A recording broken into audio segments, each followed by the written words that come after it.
Ito guys, yung 4 na book na nagbago sa akin. And yung pang-4 is this one. How to Win Friends and Influence People.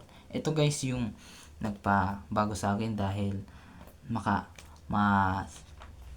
makikilala mo talaga yung mga tao and their physical body language and how to communicate effectively and how to not get people I don't know how to say it in Tagalog, pero yung di magiging irita ang tao sa iyo, yun. And how to influence, cause limot ko na to subconsciously guys, nasa isip ko na to and ginagawa ko na lang siya kahit di ko na iniisip. Yun lang, ka-powerful talaga nito guys. And you can see ang ganda guys ang ito guys talaga yung kung alam niyo naman na pero against ako dito. Against ako dito guys dahil kasi maraming bumibili nito and pagkatapos alam na nila kung anong ginagawa mo. That's why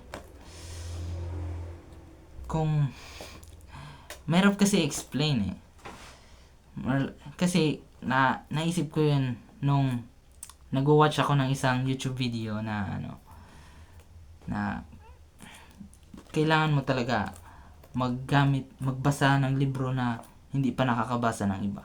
Hindi pa nababasa ng iba, nakakabasa. Yun guys. Pero ito talaga, nung nalaman ko to, solid. Number 3, Millionaire Fastlane. Ito guys yung sa akin, nagpa clear ng isip kung paano ba ako magiging wealthy, gano'n. And pero guys, sa Pilipinas talaga sinusunod talaga yung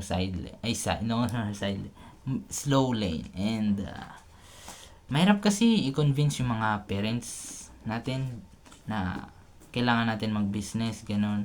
Pero doctrine na kasi yan na tinuro ng American since 17th century ata. 17th century. No, it's the Kastila pala yun, yung mga more likely nasa 19 pala. Sorry. Limot ka na guys yung And ito talaga nakapag sa akin. So basic money principles and yeah. Madami guys kayong dito matutunan and gaya ng sinabi ko sa ulo ko na to. Pero di talaga lahat. Yung mga important details lang na makakatulong talaga sa amin. I just skim it more likely and ina-absorb ko lang yung mga importante. Yun man lang. And then pangalawa is this, The Almanac of Naval Ravikant.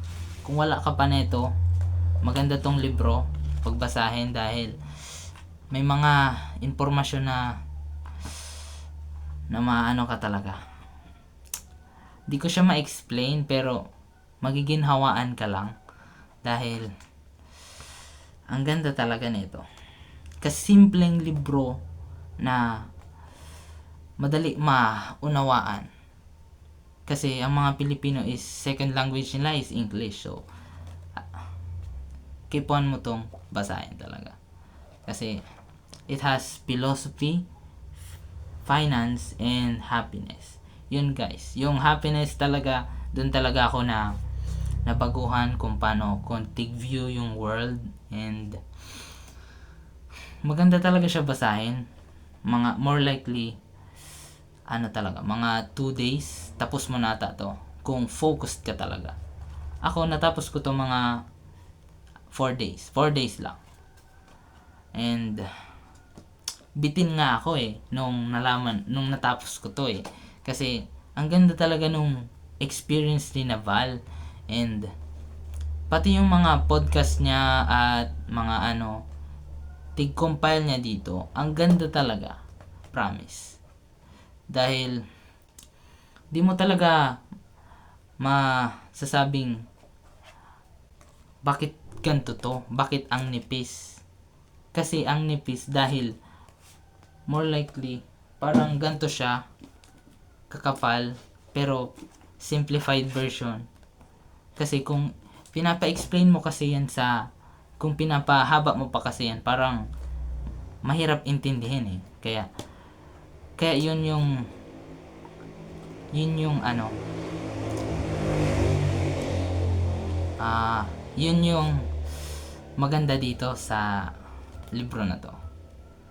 Kaya di ko nga siya nabalutan eh, dahil local yung pagkabili ko na ito. Pero meron man lang ata nito online, pero pag may physical copy ka nito, maganda talaga to, guys. And number 1 na nagpabago sa akin, Biblia. Sa mga Pilipino dyan, kailangan nyo basahin ang Biblia. Well, lahat man na tao kailangan. Pero may mga Muslim, ganun. Gusto ko nga sana kaso kailangan ko talaga maging batak dito. Pero the reason why eto nagpabago sa akin is that more likely ganto siya, ganto to. Yung contents nito parang ganto, pero madami.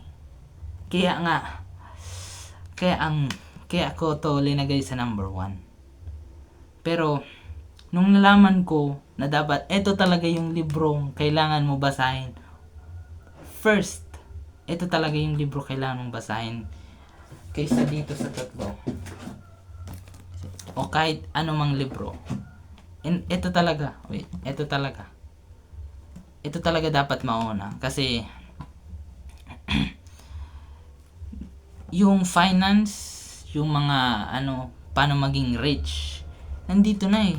Kasimple lang, sweat by the brow, ganun, 'di ba? Pero di man broaden, pero nandun na yung concept. Di ka man magiging 'di ba? Devil contract, ganun. Just like yung mga nasa US, 'di ba? Ganun.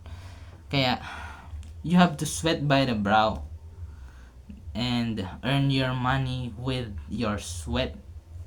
Yeah. Then madami kasi yung yung 3 kings. Ay hindi, yung 3 di ko siya masyado kabisado, pero yung 3 tao na yung hari na nagpabigay ng pera sa 3 tao, tas yung 2 tig-invest yung money, tas yung isa tig deposito lang. More like di man niya tig deposit, tig baon niya lang sa hukay, ganun. Ganun din dapat yun. Yung Bible verse na yun talaga yung nagpaisip sa akin kung ba't yung 2 tig-invest yung money nung binigay nung hari, gano'n. Tas yung isa nung ibabalik na, tas yung hari, ba't mo binaon? Ba't mo tinago at yung 1 coin na yun, pwede ka magbili ng isang lollipop, tas ipabenta mo ng 2, 'di ba? May 2 ka na, tas pwede na yun mag-compound, 'di ba? Kasi kasimple lang talaga ng nung Bible. Kaya another example, madami kasi yun lang sa finance, yung tas sa happiness, madami talaga dito eh. Di ko lang talaga mastered mabuti, kasi nagkasimula pa lang ako nung nalaman ko kailangan ko talaga to basahin. And sa mga gusto magbasa ng Bible, di mga pastor, 'di ba? Kung gusto niya lang akong gayahin, nag-follow lang ako dahil nag-follow lang ako ng ng isang tao. Tas magbasa ng New Testament. Doon ka mag-start. Kasi yung Genesis, madaming conflict sa Genesis. Di man conflict. More like sa creation. Madami ang i-question sa creation, di ba? How the world we live in nowadays. Madami kasi. And yung sa New Testament, doon talaga nagbago talaga isip ko doon. And yeah. So, yun guys, yung mga 5 libro na nagbago sa akin.